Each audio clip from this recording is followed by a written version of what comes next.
Well, here we are. Time for our final news save of FM22. We very rarely take on a club near the top level at the start of the game. We miss out on all that fun of seeing the best players at their peak. Well, not this time. It's only going to be a short one, but we're going to start at the top. And the answer to the question, where are we going to be? Well, who needs Potter? Yes, hello, and if you didn't get the clue, welcome to part one of rebuilding Brighton.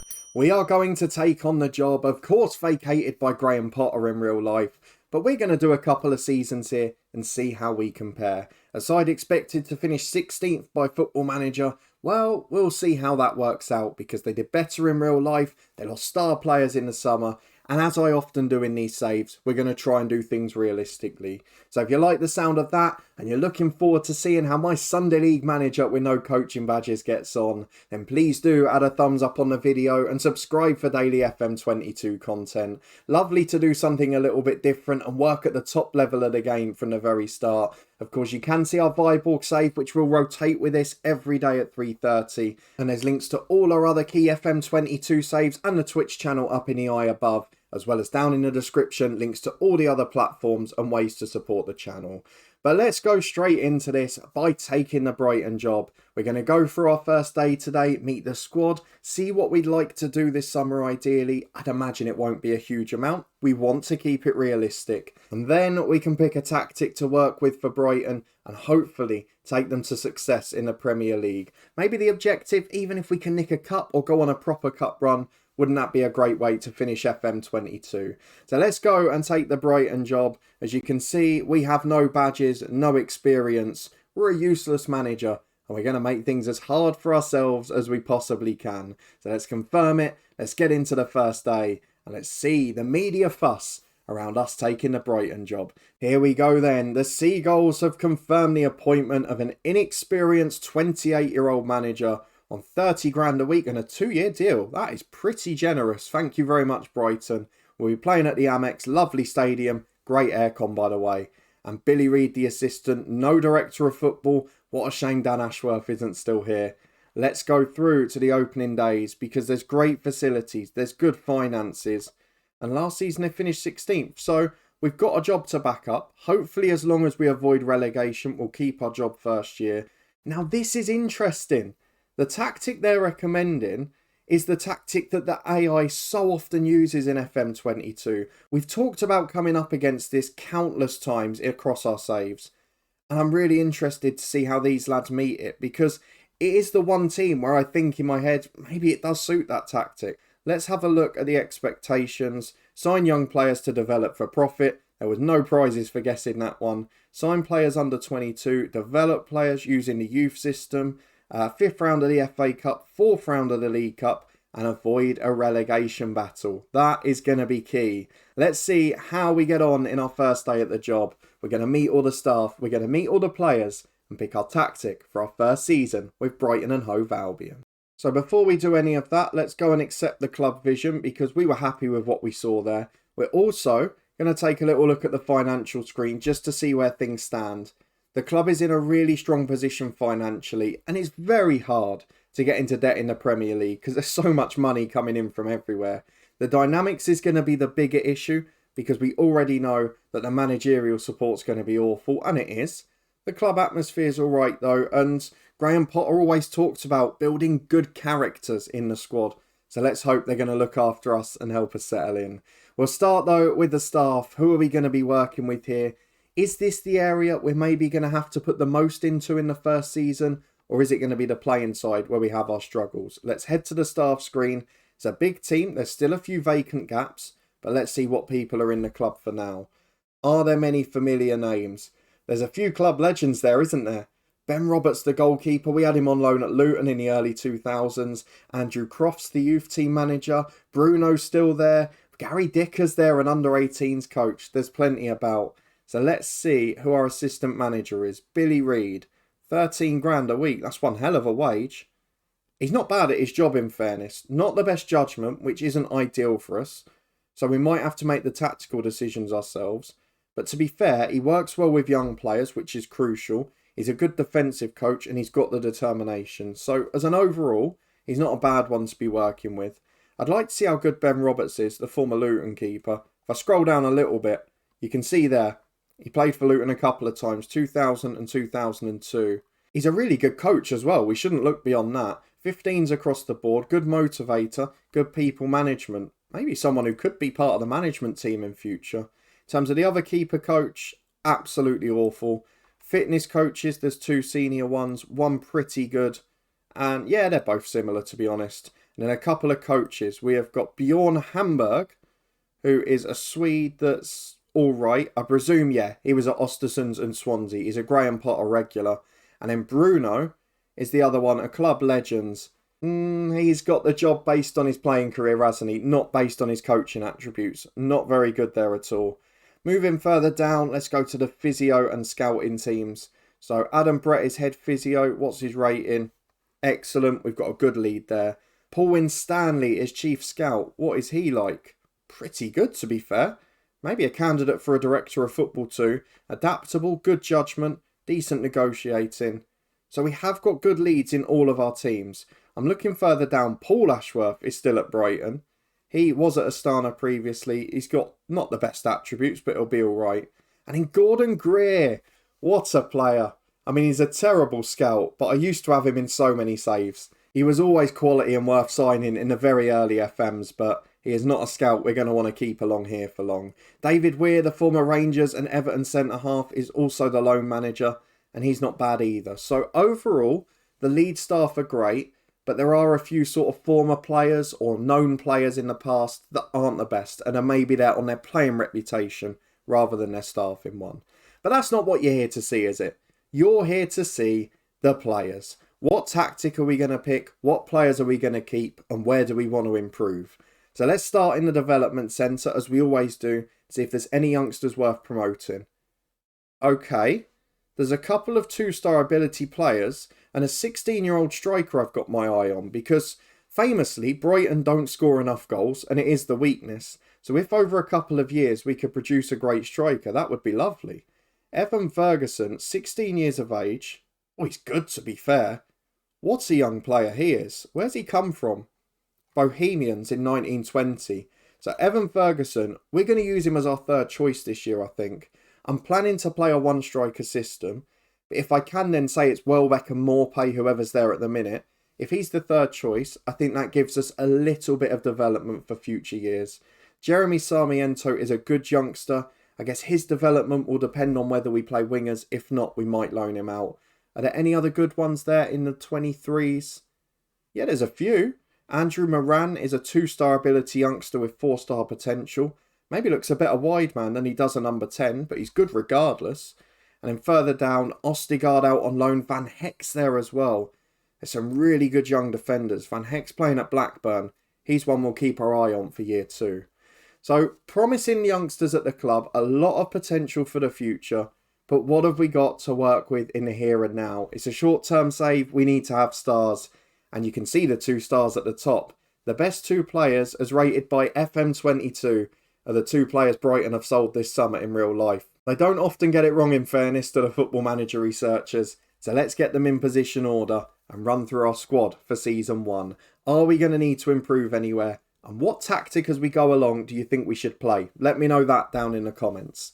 We start in goal with a keeper I'm not a huge fan of, but he's got massive potential. He's still young.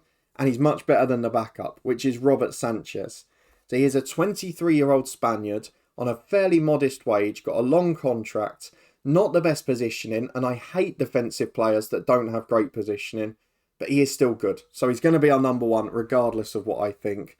Then we've got Jason Steele as a more experienced backup, who's just your solid run-of-the-mill number 2, on quite a big wage actually for what he offers, but 2-year contract, fairly professional. He's got everything else we need. So, solid number 2. We're happy with him as deputy. Moving on to the fence. I'm a little bit concerned looking at this because I can only see 1 left back. And then there's 2 right backs. But I would say Veltman's a centre-half. So, Tariq Lamptey is a well-known player. His only weakness at 20 is that he's really short and can't jump. So, it might be an issue if he was wide of a back 4. But this is the first save I've thought in a long time, could we play a back 3? And it's a tactic I generally hate. and don't use in FM because it doesn't play out as realistically. But I think here, maybe we could have a tactic that works. So I'm going to look at Lamptey as the right wing back. We'll see if there's any alternatives here or in a transfer window. Positioning's not the best. In fact, he's not the best defensively. But going forward, he's electric quick and he's got a threat when taking people on. So definitely a great youngster. We'll see how he develops. The other right back listed is Joel Veltman. Now I see him more as a centre half. He is natural in that central position and at right back in a 4. But if we're going to play the back 3, I think Veltman would have to be part of that. He's okay in the air. He's 6 foot. He's good on the ball. So we've got a ball playing defender. Maybe as a wide centre half, I can see that's recommended. And pushing out from the right hand side. But looking at how he's played at Ajax, he's a really solid player. And I'm very happy to have him. Great personality too for the mentoring groups. Moving on to the left hand side, we've got Mark Cucurella. One of the best 2 players at the club. Obviously gone to Chelsea in real life. He's class, isn't he? Natural in a 4, natural in a 5. And can even play further up the wing. So after a few years at Getafe, he's going to start for us. Into the middle, we've got a couple more options. Although I might get rid of these players out on loan who are all going to be good for next year. But not part of our squad at the minute. So that makes it look a little bit shorter. Let's go for Shane Duffy first. Spent a year on loan at Celtic but has played games for Brighton over the years. He's very good in the air. But I do worry about his mobility slightly in FM. And it is something I look at. The lack of composure, lack of ability on the ball. Is he my type of centre-half on that big a wage too? I've got a feeling he might be a candidate to go. Or at the very most, he'll be a backup for this year. So Shane Duffy, not looking great for him. I definitely pick Veltman at centre-half above him. We have, though, got 2 3.5-star centre-halves. Lewis Dunk, who is well known and has made 1 England international cap. Very good player. Again, a solid personality. Over 300 games for Brighton. Came through the academy. I mean, there's no doubt he will be starting for us. I'd love to have him in the middle of that back 3. He looks a real class player.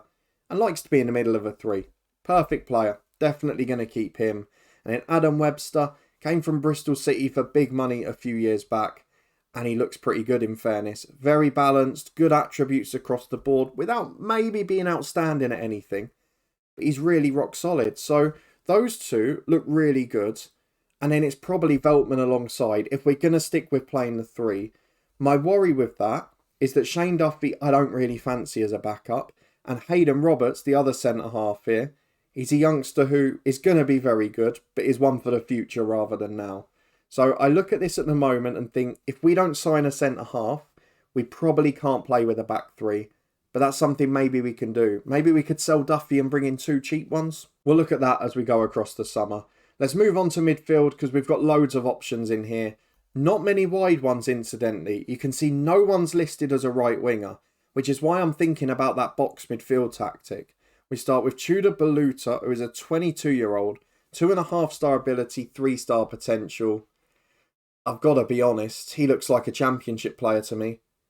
He's come in from Dynamo Kiev, he's been at Adu Den Haag, he's played around a bit at 22, and he's a Romanian international. He might improve, but I wouldn't be confident playing him this season. So maybe he's one we could loan out and potentially one for the second season here. Moving on though, we've got a few really good players. Adam Lallana, the first one of course, needs no introduction. Very experienced England international. Not the fittest, often known for his injuries and his physical attributes aren't great. But he's so good on the ball. In that sort of deeper playmaker role or even as a number 10, he could be a real impactful player for us as a playmaker. So I like the look of him. He's got a great personality. Another leader for those mentoring groups. So Graham Potter wasn't wrong, was he? Built a squad of very good characters. Enoch Mwepu is up next. Only 2.5-star ability despite his good performances at times in real life. It's another one that looks championship standard. Good physically, can play on the right hand side, which might be important. And he's relatively versatile and confident in other positions. But I don't fancy him. I look at his stats and think, as an okay box-to-box, as a decent physical specimen, but is he really going to be the answer long term? He's a very poor version of Basuma in game, I would imagine. And I'm not sure he's going to be playing a lot for us. So disappointment with him and Baluta so far. And Mwepu just joined, I think, that summer. So yeah, we're not going to be able to get rid of him either. We'll have to make it work. We won't, though, have to work too hard to make this one work. Yves Basuma is a brilliant player. 24 years of age, Mali international. We will lose him for AFCON, of course. Got to be wary of that. But what a footballer. 14s, 15s and 16s across the board. He's been brilliant. He's obviously gone off to Spurs now. And he is going to be one of the players we build this team around. Not the best personality, so we'll try and work on that a little bit on the training ground. But a real quality player. I think he's my box-to-box, and we try and get the most out of him going forward too. Very, very happy to have him here. And maybe, if we can get him a new deal, we won't have to do the selling. But some of the biggest clubs in the world look like they're after him. After that, it's a bit of a mix of average midfielders, isn't it? We've got Steven Alzate, 2.5 ability, 3.5 potential. Incredibly versatile. And not too bad. But maybe not the most rounded player yet. I'm happy to have him as part of the squad. And he will develop further. But I'm not convinced he's going to be the solution to all of our problems. So, a squad player at best for him. We then got Moizi Kaisado, who's much talked about, only 19. The injury is 4 to 7 weeks, which isn't too bad. 2.5 ability, 4.5 potential.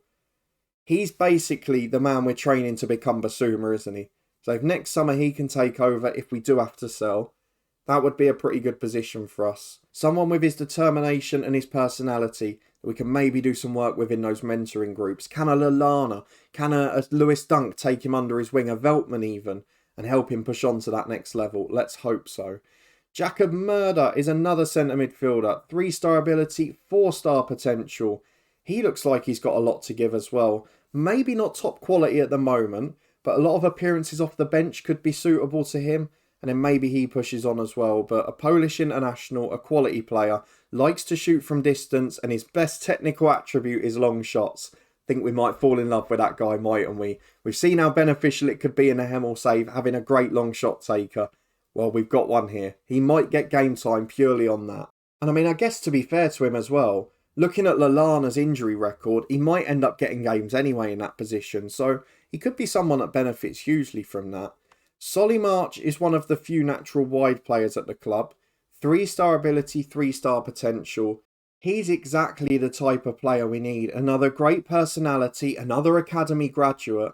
But I look at him as well and think left wing back for Cucurella. Is he our backup there? Is he someone that can play off the wings if we need to change shape? He's very versatile yet again. I think as a left wing back, he's probably my deputy for Cucurella. And maybe can cover on the right, because I haven't seen an alternative for Lamptey yet. So he's a good player to have, but won't be a regular starter. Then we have to look at all these number 10s. We've got Alexi Mcallister, 22 years of age, 3-star ability, 4-star potential, cultured player, shoots from distance, loves a long shot, proper playmaker, quality player. I mean, he's just good at everything, isn't he? Argentinian international, big potential. Hopefully we can keep hold of him because he's only got 2 years on his contract as well. Pascal Gross is one of my favourite players in the Premier League. I think he's so underrated, so clever on the ball. How's he rated here? Very slow and not as good finishing as I think he's actually got. He's a wonderful set piece taker. He's a brilliant crosser of the ball. And he's very good technically and mentally. I could see him being a good attacking midfielder. He's got a great personality too. Moves into channels, places shots. And he's got good fitness. It's just the lack of pace. So when I'm looking at Trossard, Mcallister and Gross, am I going to be able to play him above the other two? Maybe not. But off the bench, he could be a superstar. And in games where we're at home, we're expecting to create a lot. Could he be the set-piece specialist? I don't know. He is someone I'm looking forward to working with. And I will make it work with him. I promise you. 3 more to go, starting with the last midfielder. Belgian international Leandro Trossard. He is a left winger or attacking mid. And it would be attacking mid for us. Maybe not rated quite as well as I'd expect. He's also played wing back a little bit for Brighton in real life, but is not natural there or even capable at all. Not the best tackler, we won't be doing that here. But given the fact we've not really got any natural right wingers, I can't see us playing with a left winger. I think we'll leave Cucurella as the wing back, we'll put Trossard in a number 10, and that box formation's going to get a go. I'm pretty sure of it now. So a good player, him, Mcallister and Gross, they're all pretty level pegging. We'll just see which ones get the most game time and which ones play the best. It will come down to that. But a really good footballer, another solid one. Is he wanted? Yes, Arsenal, Leicester and Wolves. That might be another alternative for him. Then we move on to the two strikers at the club, Danny Welbeck and Neil Maupay. Welbeck will miss the start of the season, so Ferguson automatically promoted to sub, I think. Welbeck is 3-star ability, 3-star potential. It really annoys me in FM that his off-the-ball movement is 14, because for me, Danny Welbeck is one of the best movers off the ball in the Premier League. Some of his other attributes are average, maybe he doesn't score as many as he should, but his movement is phenomenal. And Danny Welbeck is going to be a key part of my plans. Only got 1 year left on his contract, but he's good. He's not great, he's not going to set the world alight, but he's good, and he'll be a key part of our squad. Another experienced player with a great personality. There's so many brilliant leaders here, and maybe that's what's going to lead us through in the big games. He's joined by Neil Maupay, who's gone to Everton in real life, of course. Maupay maybe just edges him at the moment on work rate, on aggression, and maybe on his pressing style as well. But overall, we've got two pretty level pegging strikers, and maybe Maupay just edges it on being fit, being younger, and having the bigger potential. I think that's all it is at the moment. So a really decent squad actually. There's not a huge amount that needs to be done. Centre midfield, we're well covered for those 4 positions. We've got at least 8 or 9 players in. We've got 2 good strikers and a youngster who's brilliant. I don't know if you agree, but I think the only things we're missing is maybe a bit of centre-half cover and then possibly a right wing-back to compete with Lamptey, because Solly March will do it on the left. So that's my aim for the summer, to get in a centre-half and a right wing-back. Maybe sell Shane Duffy and get in a second defender, we'll see. But otherwise, I'm happy to work with that squad. It's a really good one. It's a pretty well balanced one for the way they play. And Graham Potter maybe should take credit for what he's helped build here, alongside a brilliant recruitment team. Our season starts with a pretty good run of games, to be honest. Southampton, Burnley, Wolves, Norwich, Everton and Watford are the first 6. If we're going to pick up results, it's probably got to be then. So hopefully you'll come and join me to find out if we can. Let me know what you think of the squad down in the comments, and how do you think we're going to get on in our 2 seasons at Brighton. If we can squeeze in a third, we will do, but I'm not sure just yet. If you did enjoy this episode and you're looking forward to the new save, please do add a big thumbs up to the video. Subscribe down below for daily FM22 content. This save rotating with Viborg every day. There's links to all the other key FM playlists if you've missed any or you're new to the channel, as well as my Twitch where we live stream regularly from FM and F1 Manager. There's links to all the other platforms and ways to support the channel down in the description too. You can even be a channel member here on YouTube if you wish. But thank you very much for watching, for joining me for a new story. I'll put our biggest save of the year, the head coach, above my head now. Check it out if you haven't already. And I'll see you back here in a couple of days' time for our debut with Brighton in the Premier League.